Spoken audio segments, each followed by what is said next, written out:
Okay, good day everyone. So we will be discussing about the introduction to warehousing in practice, and it's all about the warehouse functions in its complexity, planning and control system, and also the information technology. Okay, so our objectives for today at the end of the lessons for the core functions will be you'll be able to understand the core strategic and operational functions of modern warehouses. And as to the facility types, you will be able to distinguish between different types of warehouse facilities and ownership models. And for the complexity drivers, you will be able to analyze the key drivers of warehouse complexity, the active SKUs, and daily order lines. And as to the planning and control, you will be able to evaluate how warehouse planning and control structures like WMS align with complexity. And lastly, as to the customs relevance, you will be able to relate warehousing operations to customs administration, security, and trade. Okay, so we're going to talk about how warehousing has evolved over time. Look at the phrase at the top of our slide, from storage to velocity. Okay, dito kasi kapag narinig nyo yung salitang warehouse, ano agad yung naiisip ninyo? So, isa siyang malaking bodega kung saan doon lang tinatambak yung mga goods or yung mga paninda, di ba? But today, in modern logistics, it's no longer just about storing items. It's about velocity or speed. Right? So let's look at the left box, the traditional view. Dati, warehouses were passive locations used strictly para mag-hold ng inventory. In simple terms, para lang siyang imbakan ng mga gamit or ng mga goods, non-moving, kumbaga. So, titigil lang muna dyan yung mga goods bago ilabas kapag meron ng bibili pagkalipas ng ilang linggo or ilang month. Okay? Now, look at the right box, the contemporary view. Today, warehouse is not just a place para mag-store ng stuff. Okay? It is now considered a strategic node in supply chains, meaning uh, napakahalagang part siya ng buong network. Alright? So let's focus on three things: the inventory movement, responsiveness, and the value generation. As to the inventory movement, gaano kabilis yung pagpasok and paglabas ng stocks, no, dito sa ating warehouse. And as to the responsiveness, so gaano kabilis mag-respond sa demand ng mga customer. Okay? And lastly, the value generation. So paano natin madadagdagan yung value ng product habang nandun siya sa loob ng warehouse. In short, before, storage lang siya, imbakan lang siya ng mga goods. Ngayon, action center na. Kung saan mabilis na yung flow ng mga goods para makarating doon sa buyer. Okay? So, ano yung mga nagtulak o nagpabago doon sa lumang concept, no? Para maging modern warehousing tayo ngayon. So, let's discuss three key drivers of change. First, postponement and line minute customization. So, for example, bumili ka ng t-shirt or laptop online, tapos gusto mo merong custom name na naka-imprint or specific packaging ang gusto mo. So, instead na sa pabrika yon gawin, sa warehouse na mismo yon. Sa warehouse na mismo siya nilalagyan ng mga final touches bago siya i-ship out. Okay? So, pinipigilan natin yung paggawa ng final product hanggat walang actual order para iwas na aksaya. No? Second, growth of e-commerce. Nung nauso yung online shopping, katulad ng Shopee, Lazada, or Amazon, or TikTok, nabago rin yung orders. Okay? So, dati, bulk containers ang ginagalaw ng warehouse. Ngayon, high volume of small orders na. So, isang lipstick dito, isang sapatos doon, isang charger doon, plus merong tight time frames pa, no? Dapat 1 to 2 days. Nasa pinto na ng customers yung parcel.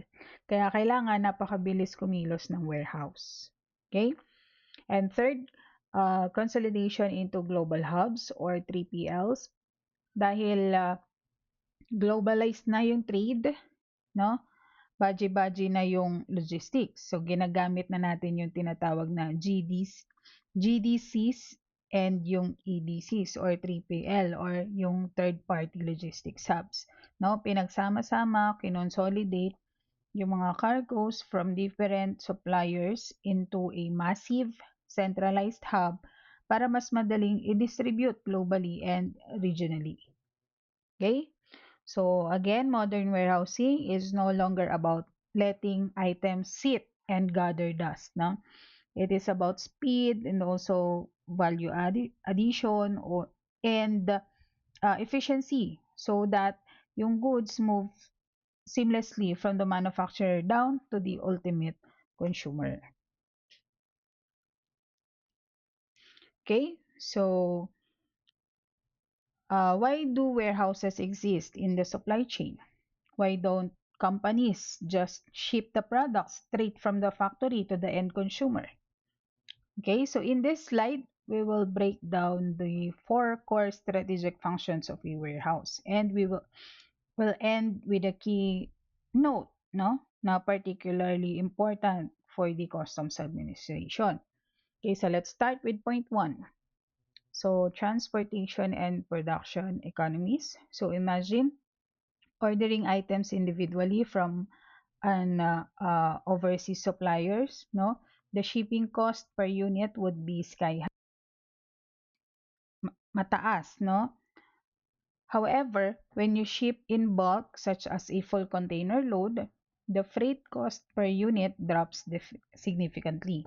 Okay, so the same principle applies sa mga manufacturing. So factories operate far more efficiently when producing in large batches. Okay? So kung mas marami yung kanilang pinoproduce, no, mas magiging efficient. Okay?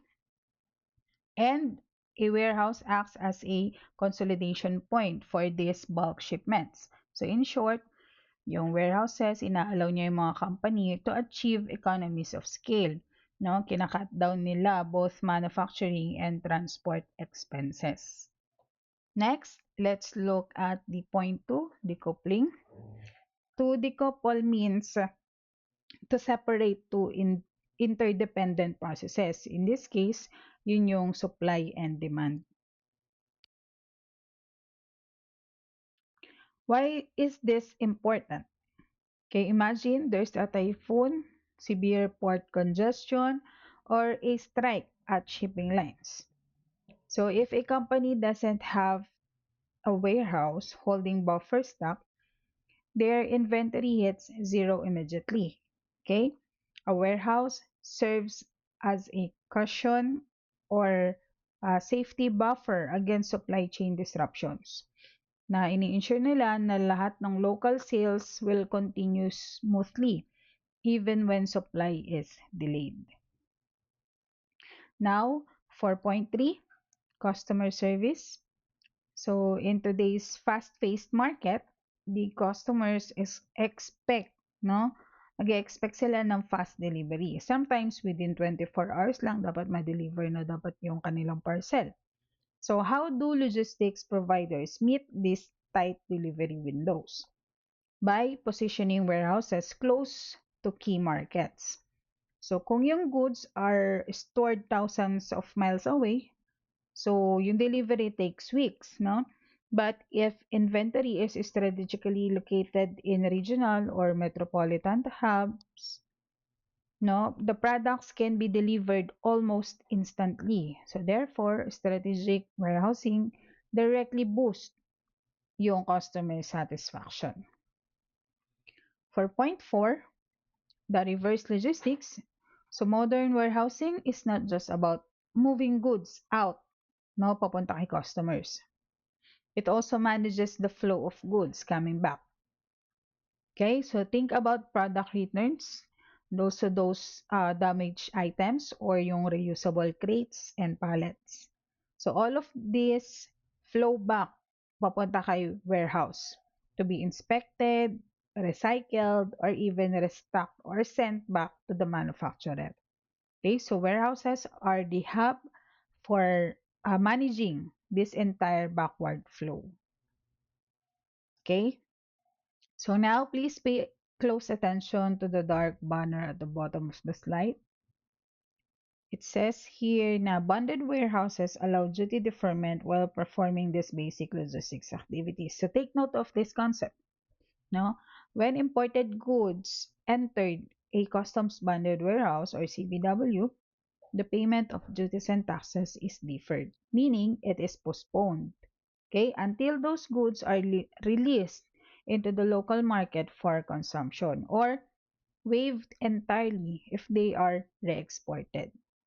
Okay, so this allows businesses to carry out essential logistics activities like sorting, packing, or storing without immediately tying up their capital sa pagbabayad ng customs duties. So that is why bonded warehouses are such a critical strategic tool in international trade. Again, warehouses exist to cut costs, those for the economies, and protect against delays. So yun yung supply and demand, and meet the tight delivery expectations. That is the customer service. And handle returned goods for the reverse logistics and maximize cash flow efficiently in international trade. So that is for the bonded warehouses.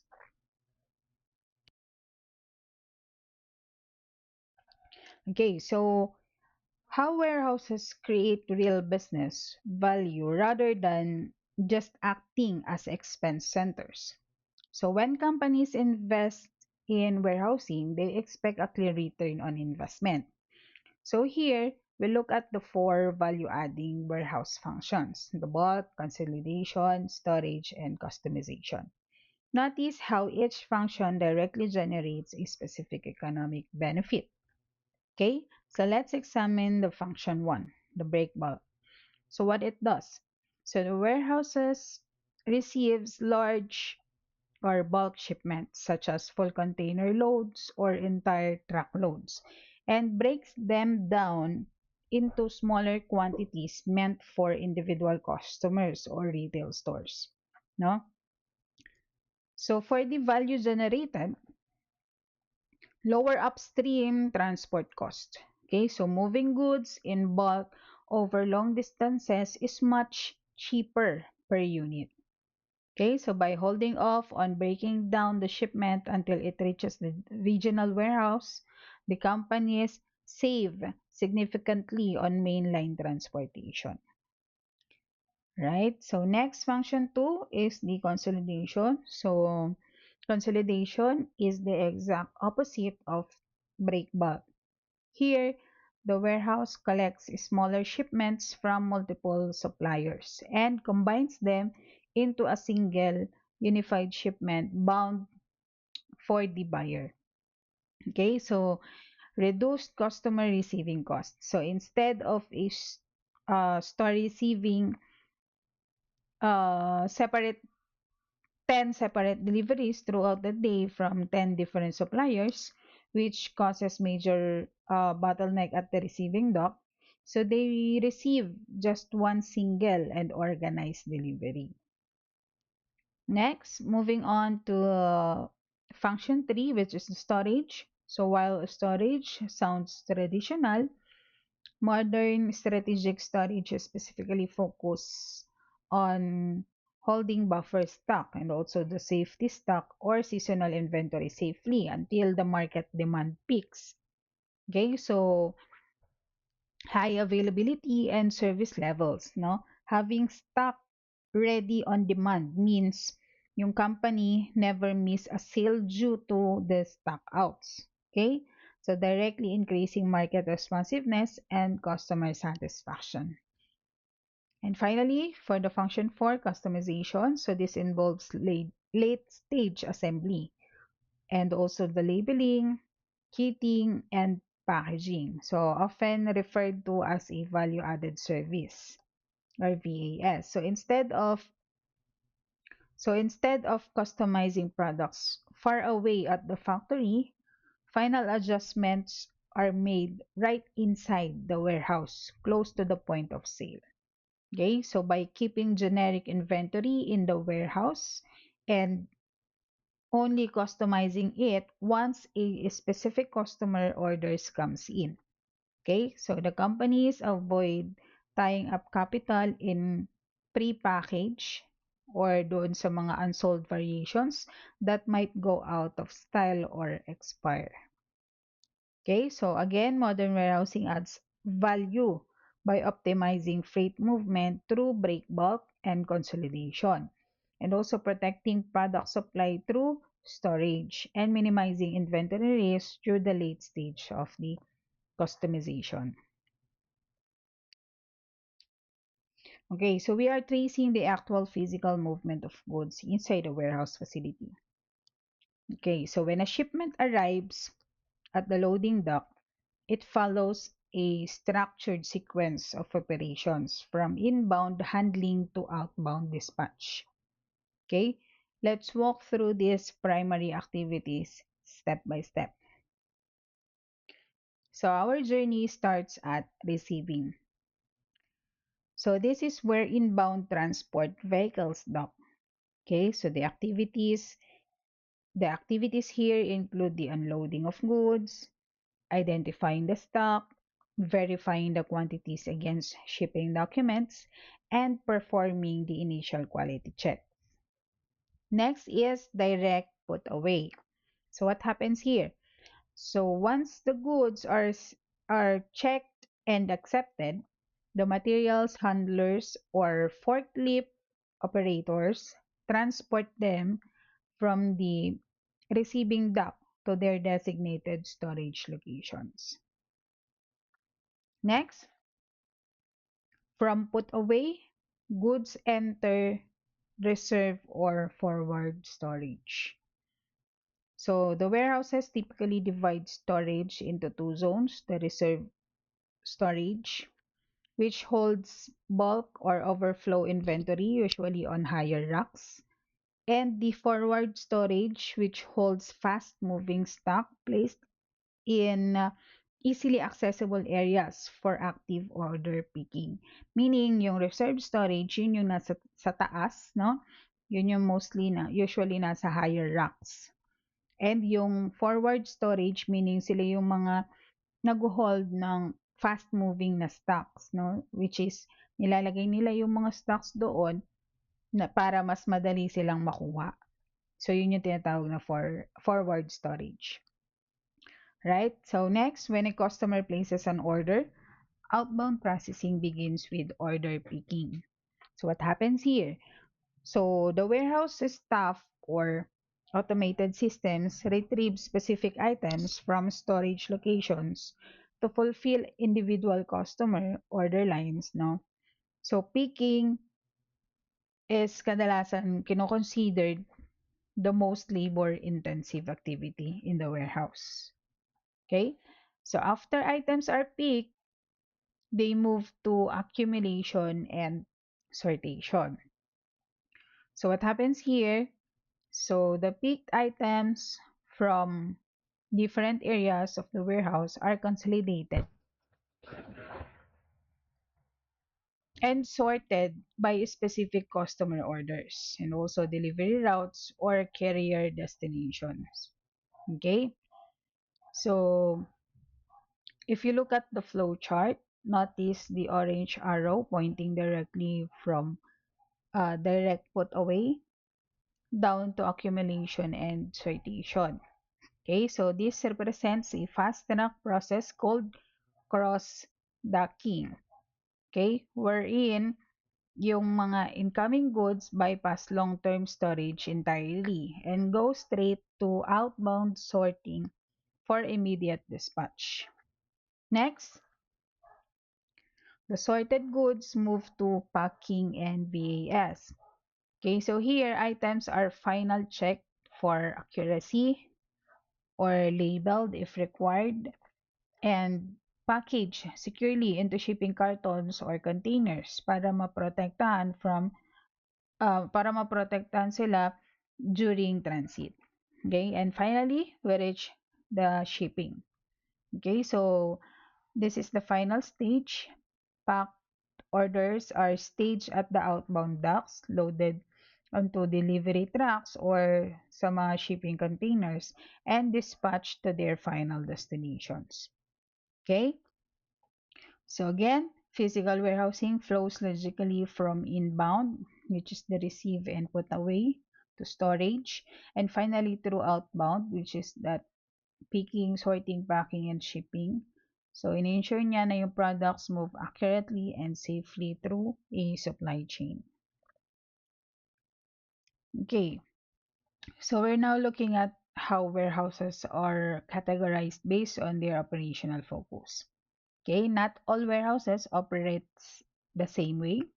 Their design, layout, and daily activities depend heavily on who they serve.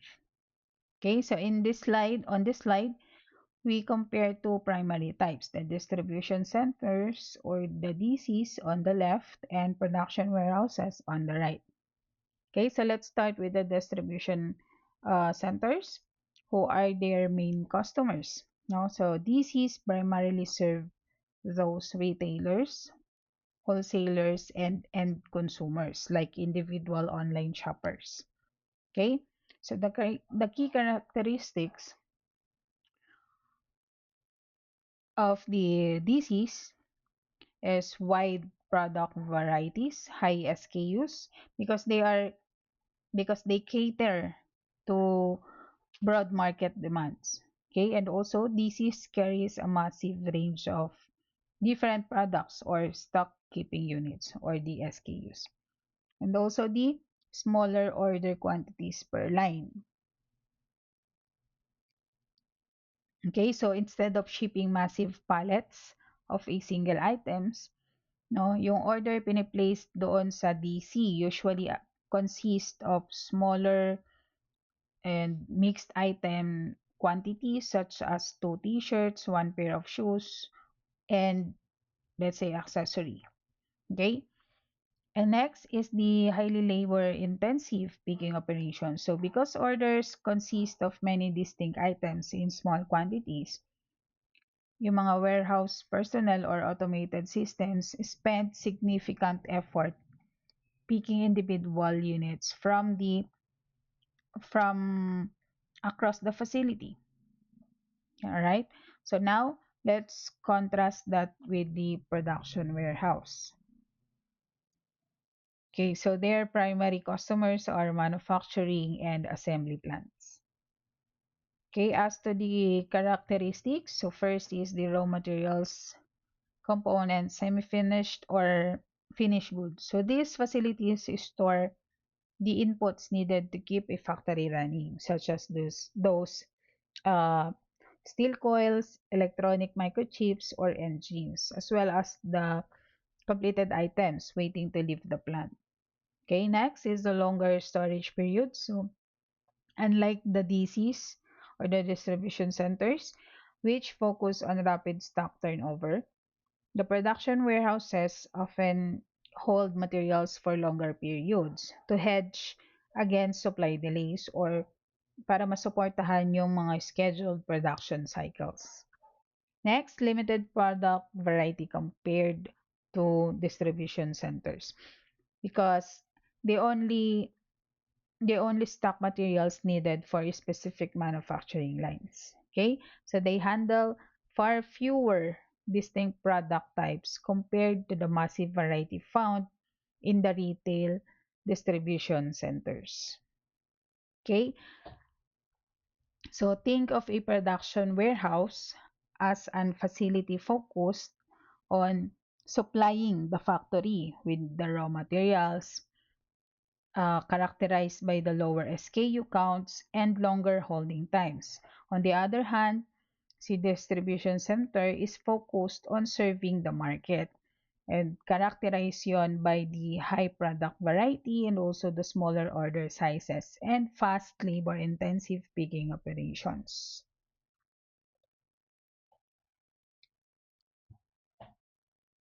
Next, we will examine three key ownership models. First, followed by a vital concept for international trade, which is the customs bonded warehouse. Okay, so let's start with the model one, private warehouses. So a private warehouse is fully owned and operated by own owner of the goods themselves. For example, think of a major retail brand, no, like the SM or Nestle building, and managing their own distribution facility. So they maintain the complete control over their operations and also their equipment and security. But it also requires significant capital investment. Next, model 2, 3PL, dedicated. So here, a third-party logistics provider operates the facility exclusively for a single client. So let's say in this model, a company outsources its warehousing operations to a logistics expert like CDHL, no? But the entire building and its staff are committed solely to that one client's products. So this combines expert operational management with customized exclusive service. The Model 3 is the 3PL public.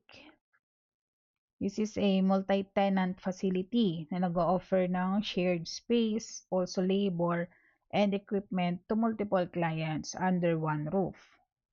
This works like a shared apartment complex for inventory. So the smaller businesses or companies with seasonal demand spikes, nagre-rent lang sila ng square meters and labor hours they actually use, no? Para ma-keep nila na yung overhead cost ng mababa. Okay? So now let's look at the bottom section, which is particularly essential for customs administrations, which is the customs bonded warehouse.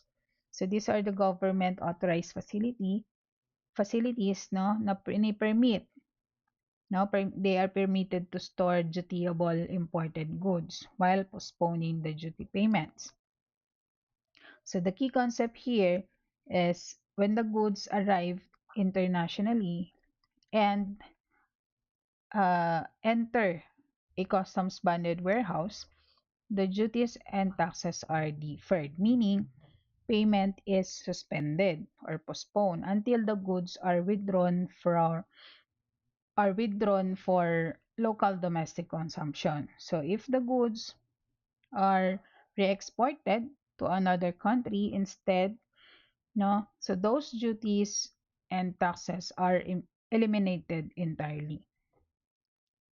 Okay, so to wrap up, businesses choose an ownership model based doon sa kanilang control and capital, ranging from private, which is full ownership, to 3PL dedicated, outsourced exclusivity, and 3PL public, which is shared flexibility. So regardless of ownership, any of these facilities can seek authorization as a customs bonded warehouse to optimize the duty management and cash flow in the international trade.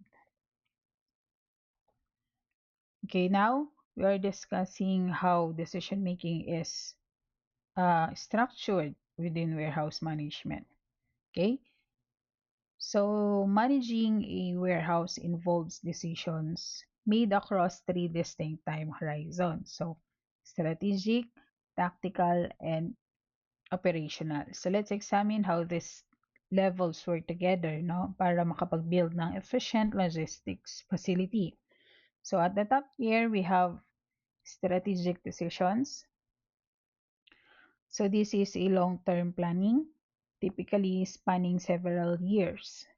Okay, so this involves choosing where to place a warehouse or the warehouse location. And it also determining its capacity, no, yung facility size, and planning the overall floor plan. So the concept of these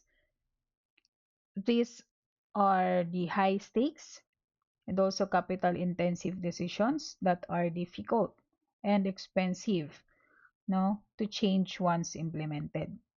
Okay, so mahirap na siya mahirap na siya baguhin once na na-implement na itong strategic decisions na to. Next is middle tier, which is the tactical decisions.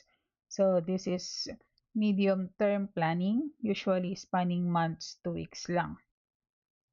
Okay, so this includes workload balancing, resource allocation, such as staffing levels, and also establishing inventory replenishment policies and managing transport planning. Okay, so the key concept of this tactical planning bridges the gap between doon sa mga high-level vision and daily execution. No, para ma-ensure na lahat ng resources are properly configured para ma-meet nila yung forecasted demand. And at the execution tier, we have operational decisions. So this is a short term, not real-time execution, meaning it is happening daily, hourly, or minute by minute. Okay? So examples include task sequencing, which job gets done first, and order batching. These are the combining orders for the faster picking, and picker routing. This is to guide the staff along the fastest paths. And dock door allocation, which is assigning trucks para sa specific bay doors. Okay? So the key concept of this is the operational management is all about the immediate execution and maintaining smooth and active floor operations. So now let's look at the overarching definition at the bottom of the slide. So warehouse management plans, controls, and optimizes materials flows and resources utilization to satisfy customer demand and minimal operation costs. So keep this definition in mind. Effective management balances the service quality, no? Yun yung sinasatisfy natin si customer demand, yung customer demand with cost efficiency, no? Minimize natin yung operational expense across all these three time frames, which is the strategic, tactical, and operational. Okay, so again, strategic decisions set up the infrastructure, the tactical decisions align the resources, and operational decisions execute the daily task. So they are all working together to keep the goods flowing efficiently at the minimal cost. Alright, so when a facility implements software para i-control yung kanilang warehouse operations, how advanced or effective that system it is depends on three key pillars. So these are the three core dimensions of management structure: planning extensiveness, decision rules complexity, and control sophistication. So let's look at dimension one, the planning extensiveness. So this refers to the degree to which formal tactical plans, such as yung capacity ng management, yung scheduling ng transport, and yung inventory forecasting. So those are drawn up by the system. So in simple terms, how far ahead those uh how far ahead does the system plan, no? So yung basic WMS only reacts to what happens today. Okay, a system with high planning extensiveness project futures space requirements. Okay, and also the labor needs and stock levels weeks or months in advance. Next is the dimension 2, decision rules complexity. So this is the sophistication of algorithms and logic na ginagamit for key warehouse tasks like yung mga put away, order batching, picking, and slotting. Okay, so instead of relying lang on human guesswork, meron ng modern WMS na gumagamit ng smart logic. For example, during put away, no? Yung system automatically calculates the item weight, the dimension, the velocity, and shelf proximity para i-instruct yung worker on the exact optimal rack position. And finally, for the dimension 3, control sophistication. So this measures the speed and real-time capability ng pagko-convert ng operational data into immediate corrective actions. So how fast can the system spot an error? Okay? Or kung meron mang problema, gaano yun katagal masosolusyonan. So with high control sophistication, if a picker reports a missing item, let's say na may nawawalang item, no? Or a dock door gets congested, no? Or doon pa lang sa docking area is puno na ng mga cargo. So the system instantly reroutes workers, no? And updates the inventory records in real time. Okay? So to wrap up this, a powerful warehouse management system doesn't just store data. Okay? It anticipates yung mga pangangailangan in the futures through planning extensiveness, makes intelligent operational decisions through the decision rule complexity, and responds instantly to floor changes through the control sophistication. Okay, so a warehouse does not rely on just a single piece of software. So instead, it operates on a structured architecture from high level business planning down to the actual physical machinery on the floor. So let's break down the hierarchy of information system adopted from Faber 2015. Okay, so at the very top here, we have the administrative level, which is the Enterprise Resource Planning ERP or OMS, or the Order Management System. So, this is the brain of the company's business operations. So, the ERP manages overall financial records, the high level inventory tracking, purchasing, and sales orders across the entire organization. So, it tells the warehouse what needs to be fulfilled and kailan. Okay? Next is the second tier. We reach the execution level. So the system we use is the Warehouse Management System or the WMS. So once the ERP passes an order down, si WMS magte-takes over to direct the facility activities. Okay, so it manages inventory locations and siya yung nagpa-plan ng mga picking routes, siya rin yung nag-a-assign ng labor task and tracks ng stock movements, no? Inside ng building na yon. So in short, si WMS determines how the work will be executed on the floor. Okay, so kung paano, no?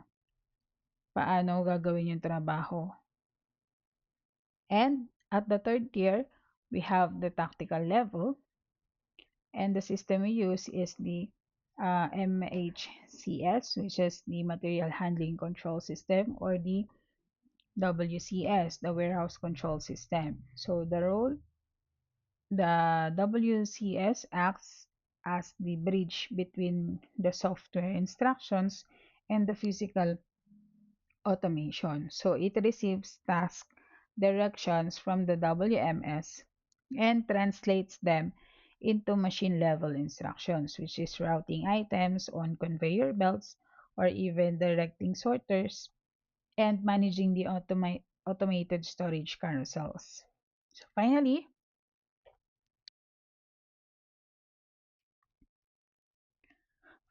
at the foundational tier, we have the equipment level. So the system we use is the programmable logistic controllers or the PLCs and the automated guided vehicles AGVs, sensors and robotics.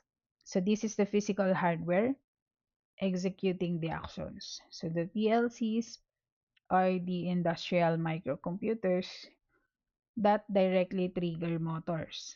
And sila yung nag-stop ng mga conveyor rollers, no? And sila rin yung mga nag-i-scan ng barcodes or nagmo-move yung AGV across the floor. Okay? So, to summarize, the ERP, sila yung nagre-receive ng customer orders, which is the administrative. WMS creates the picking plan, which is the execution. The WCS directs the automated equipment, which is more on a technical phase. And the PLCs or the AGVs, now this is physically move the cargo, which is the equipment.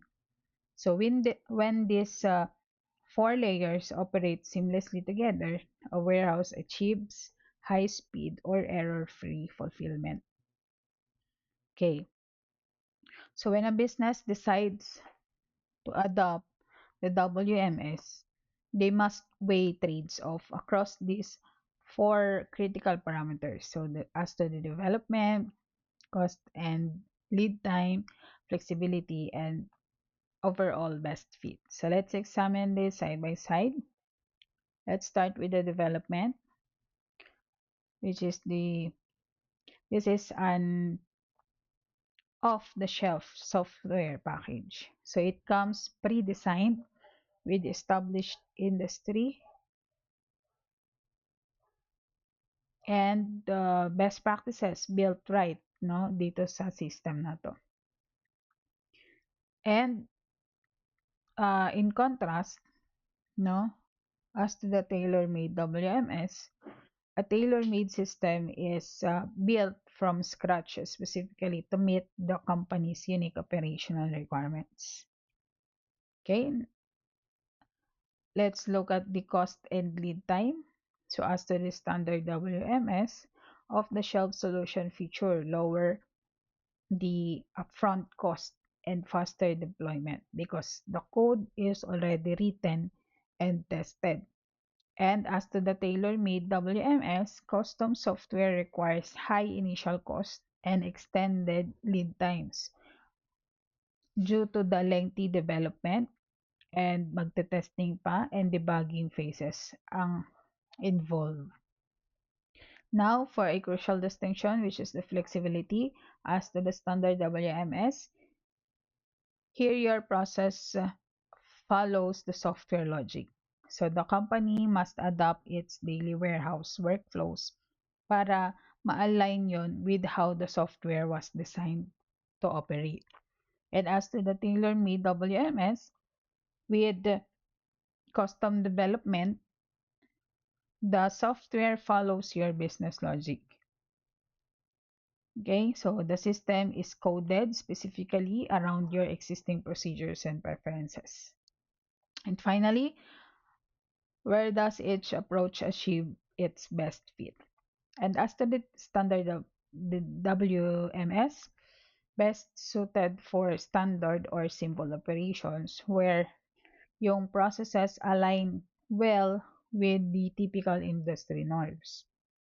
And for the tailor-made WMS, it is best suited for highly complex or unique operations such as yung mga specialized cold chain facilities or yung mga unique banded customs operations kung saan yung may generic software simply cannot support yung business rules.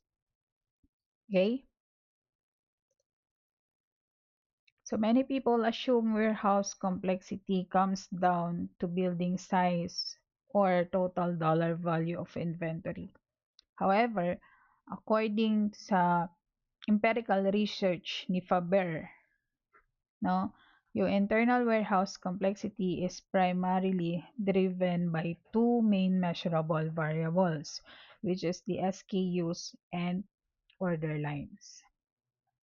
So let's look at the variable one, which is the SKUs or stock keeping units. So this refers to the total numbers of distinct active items managed within the facility. Okay, so why does this drive complexity? No, dahil merong mataas na SKU, no? Yung because a high SKU count determines. Okay, so different items require different handling methods such as yung mga fragile versus heavy goods. Yun, yung physical handling variety. And storage mode diversity. So some SKUs kailangan ng cold storage, others need racking, bins, or bulk floor space. And inventory control difficulty.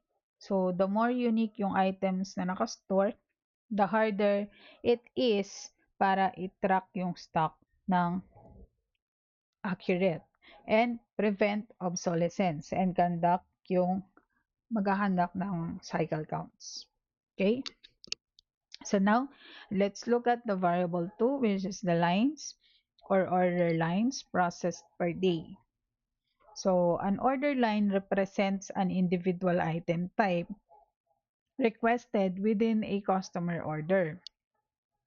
For instance, an order for let's say three red shirts and two blue hats na consist of two order lines. Okay? So, consist of two order line yan. Why is this a major complexity driver? Because daily order line volume indicates. Okay? So, daily activity volume. So, ito yung nagsasabi na how many distinct picking actions must occur on the floor. So, ilan beses ka magpipick, no? So, isa para sa red shirt, isa para sa blue hat, no? So, dalawa.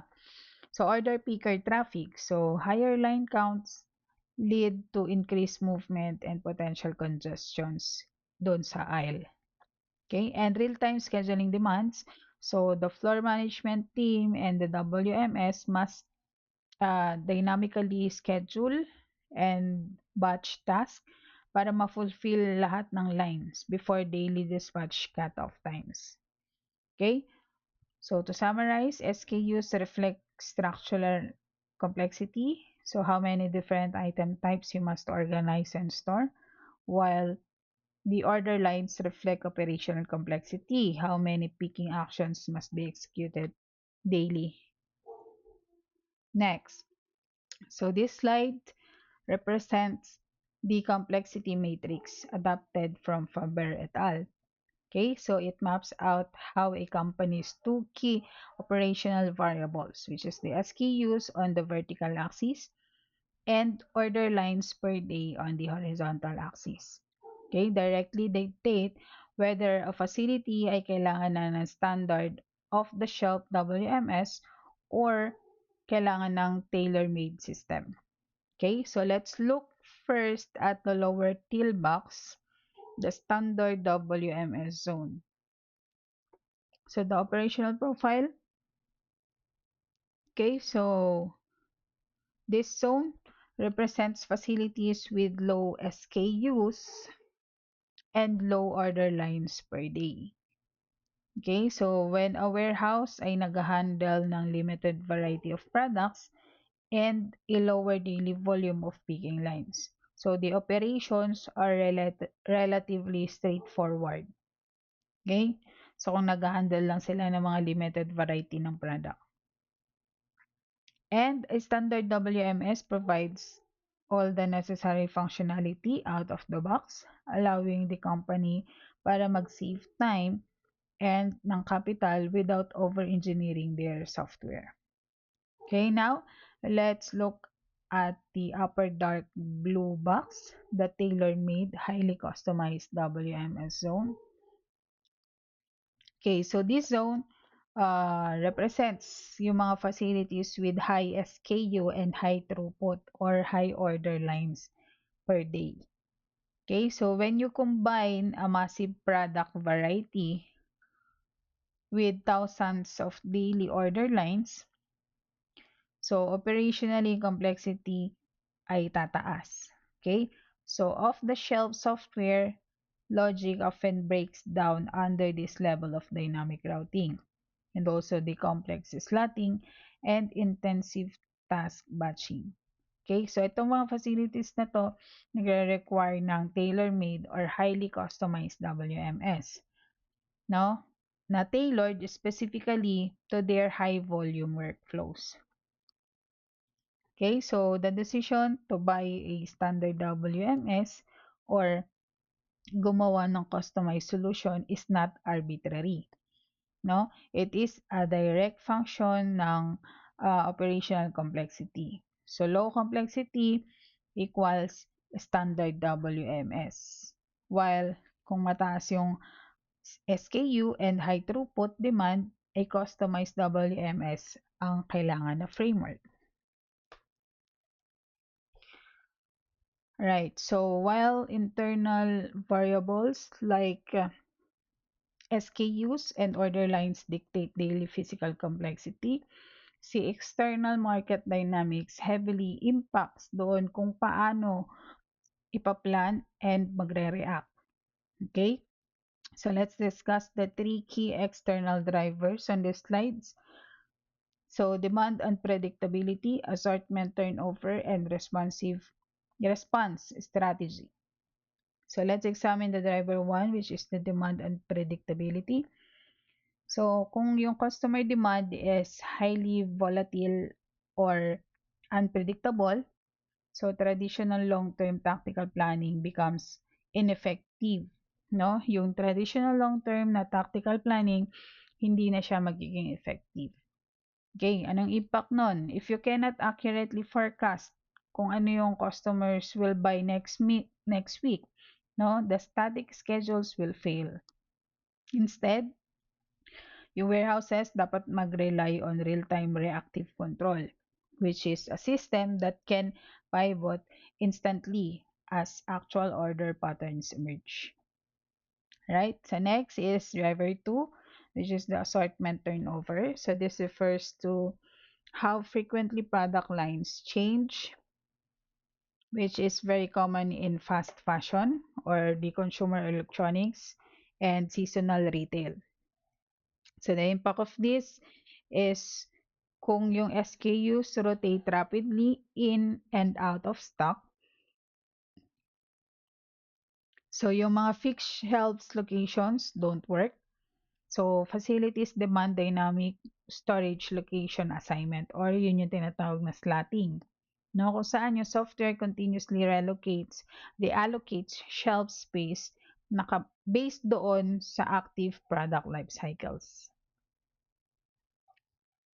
Finally, the driver 3, which is the response strategy, how a warehouse chooses to adapt when operating in a high dynamism market environment.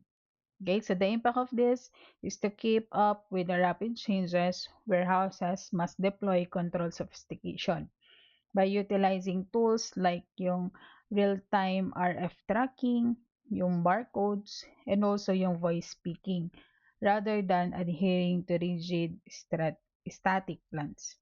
Okay, so itong technology na to, ina-allow niya yung floor managers to reroute labor and also to update yung inventories instantaneously.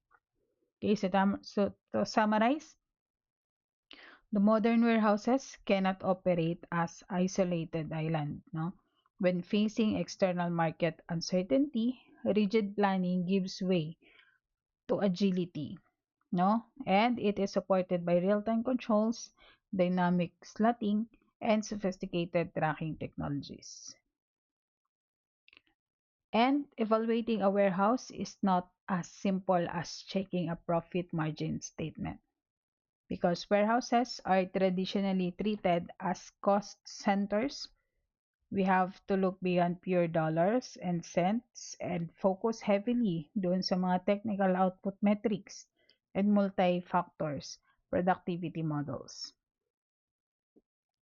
Okay, so let's look first at the top banner, financial metrics. So the challenge here is the financial metrics evaluate revenue versus the cost. However, Most private or corporate warehouses are categorized as cost centers. So they don't directly generate sales revenue on their own because they only incur expenses like yung renta, labor, and electricity. No, evaluating a warehouse purely through financial statements makes true operational performance difficult to measure. Okay?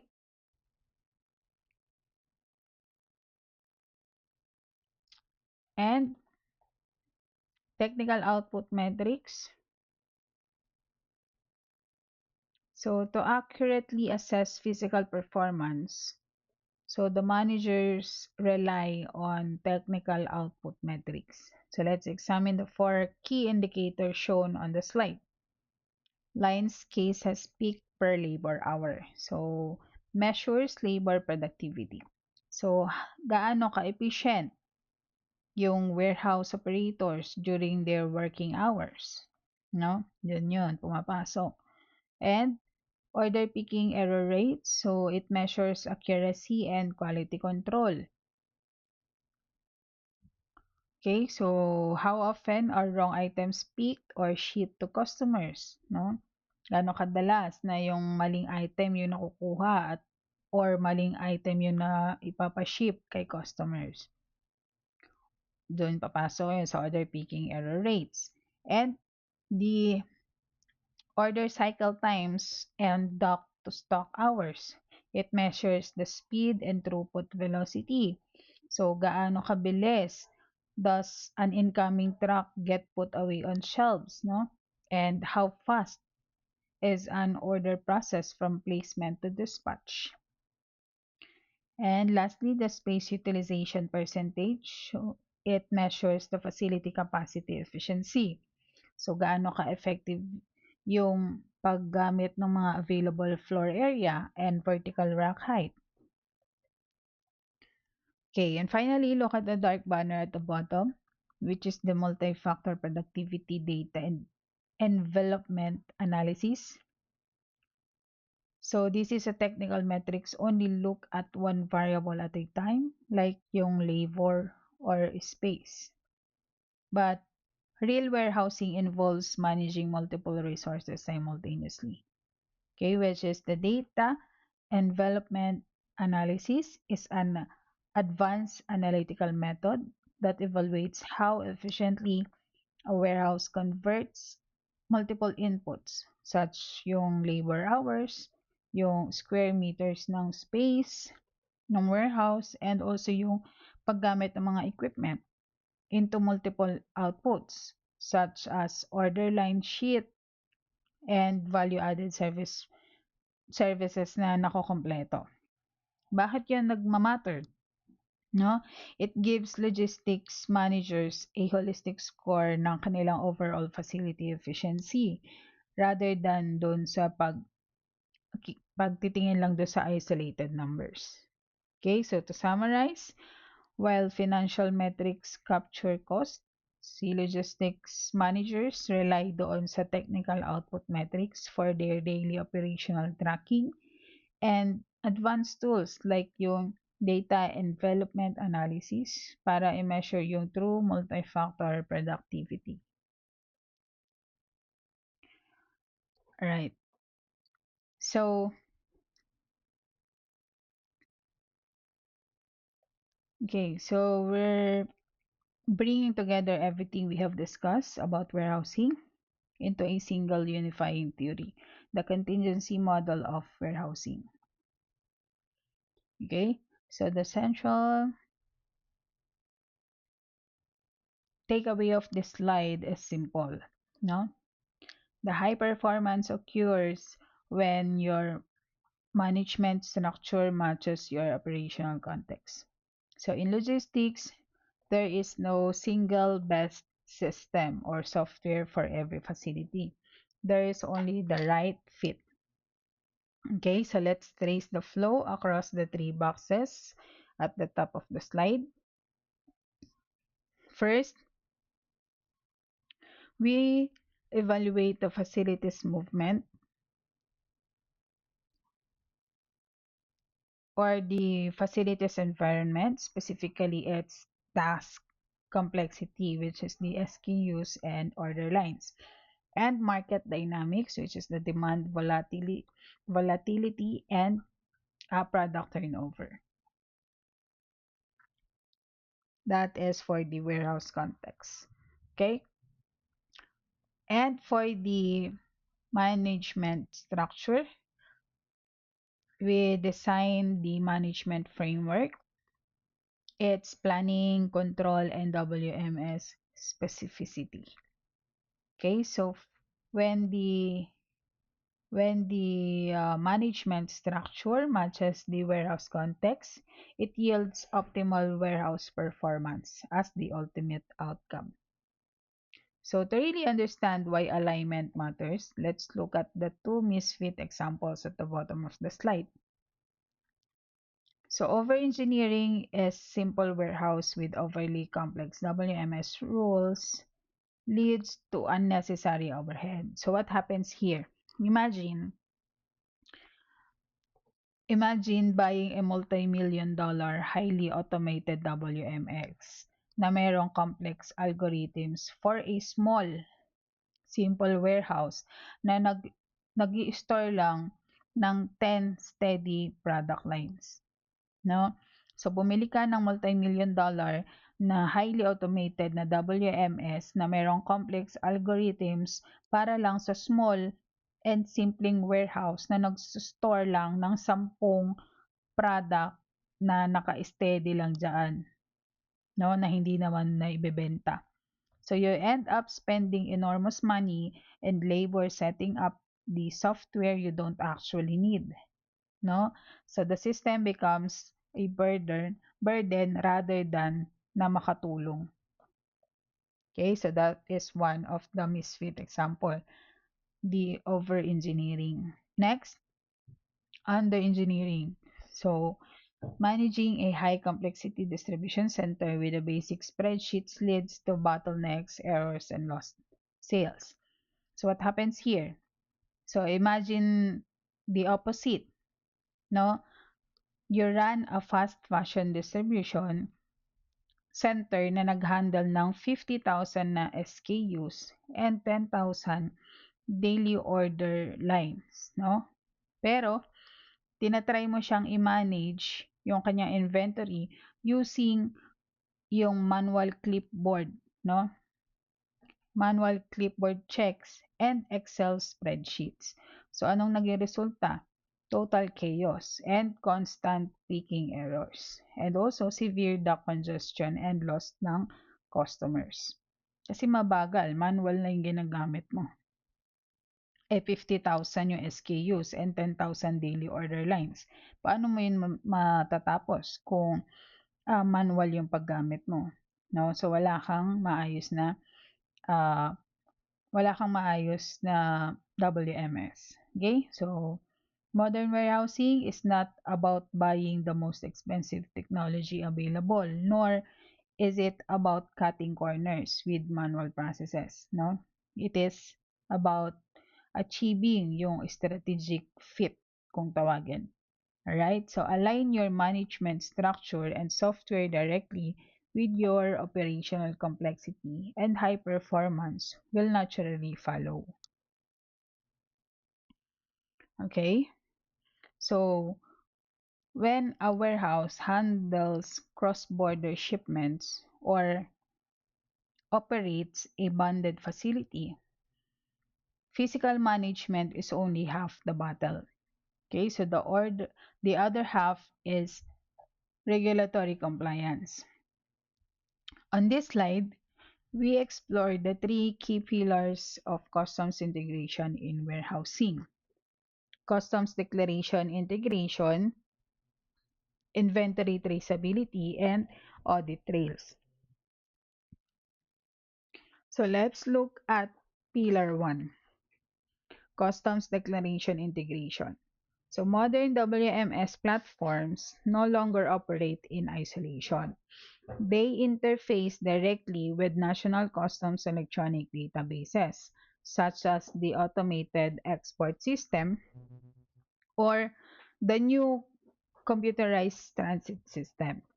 Why it matters? So instead of manually keying in cargo data into separate customs portals, the WMS automatically feeds real-time inventory and shipping data to customs authority, no, para ma-ensure na merong faster clearance and reduce manual error. Next is pillar 2, which is the inventory traceability. So the customs authorities mandate high control sophistication para ma-ensure na every piece of cargo in that bonded warehouse is strictly accounted for. Why it is matter? So maintaining granular real-time inventory tracking is essential para ma-preserve yung bonded status and also comply with the duty-free zone regulations and qualify for programs like authorized economic operator certification. So if a warehouse cannot trace kung saan yung banded goods, kung nasaan na yung banded goods any given second, it risks the severe penalties or the loss of its customs privileges. Okay? Finally, the pillar 3, which is the audit trails. This involves tracking items down to specific serial numbers and also batch numbers and lot numbers within the WMS. Why it matters? The customs officers conduct post-clearance audits para i-verify na yung declared goods match physically inventory and that duties paid align with actual releases. Okay, so detailed digital audit trails provide the exact historical data necessary for seamless regulatory verifications. So in international trade, a warehouse is not just a storage facility. It is a regulatory control point. Through direct custom systems integration, strict inventory traceability, and detailed audit trails. So modern WMS platforms bridge daily warehouse execution with international customs compliance. Okay, so to wrap up our topic 2, let's bring together. So we've covered a lot of ground today, from software selection, complexity drivers to contingency theory, and customs compliance. So here are the 4 fundamental takeaways you should carry with you into your study and future logistics practice. First is the warehouse role.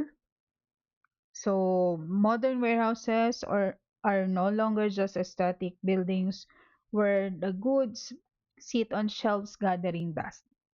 Okay, so they act as a dynamic flow through facilities that actively add value to the supply chain through processes like break bulk, consolidation, and postponement customization.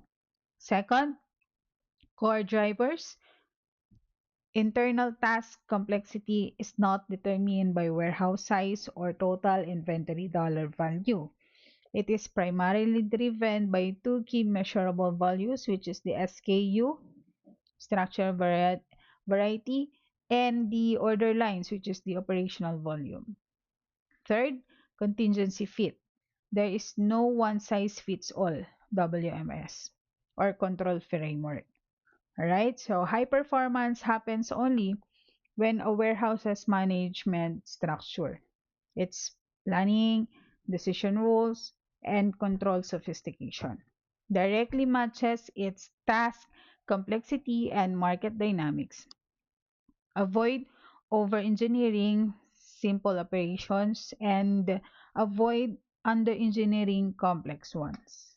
Okay, and finally, as to the customs relevance in an uh, international trade context, no, the software execution goes beyond internal operational efficiency. Accurate real-time control via WMS is essential. Okay, para ma-maintain your regulatory compliance, satisfy the trade security standards, and support seamless customs auditing in bonded and trade-sensitive environment. Okay, so that concludes the topic 2 class. Keep these four pillars in mind as you review your notes for our upcoming assessment. Okay, so thank you for listening.